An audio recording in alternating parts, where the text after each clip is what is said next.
Friends, இப்போ நம்ம வெள்ளை முக்கல்ல சுண்டல் செய்யலாம் ஃப்ரெண்ட்ஸ். இப்போ நான் முன்னாள் நைட்டே ஊற வச்சுட்டேன். இதை தண்ணியை 2 வாட்டி ஊற்றி கழுவிட்டு நம்ம குக்கரில் ஆட் பண்ணிடலாம். இப்போ இதுக்கு தேவையான அளவு உப்பு ஆட் பண்ணிக்கலாம்.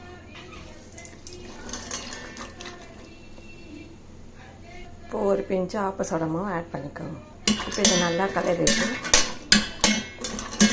இந்த உப்பு இந்த ஆப்பசோடமாக நல்லா எல்லாத்தையும் மிங்கில் ஆகிற மாதிரி கலக்கி விடணும்.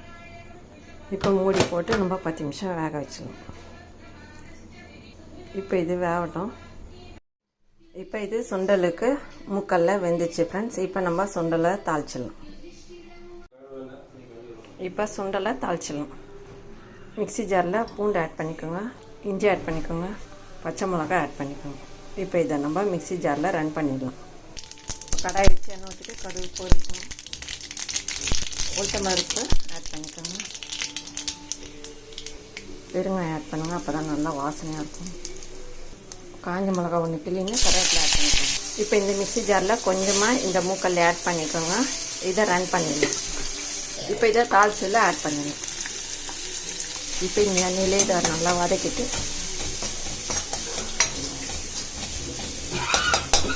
இந்த பச்சை மிளகா கொஞ்சம் நெடி போகணும், அது வரைக்கும் நல்லா வதக்கணும். இப்போ இது வதங்கிச்சு. இந்த சுண்டலை இதை ஆட் பண்ணிடணும். இப்போ இதை நல்லா கலரிடணும்.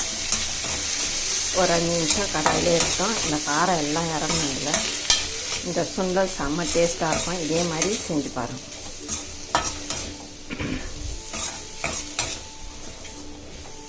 இந்த சுண்டல் சாப்பிட்டுட்டு எனக்கு கமெண்ட் பாக்ஸில் கமெண்ட் பண்ணுங்கள்.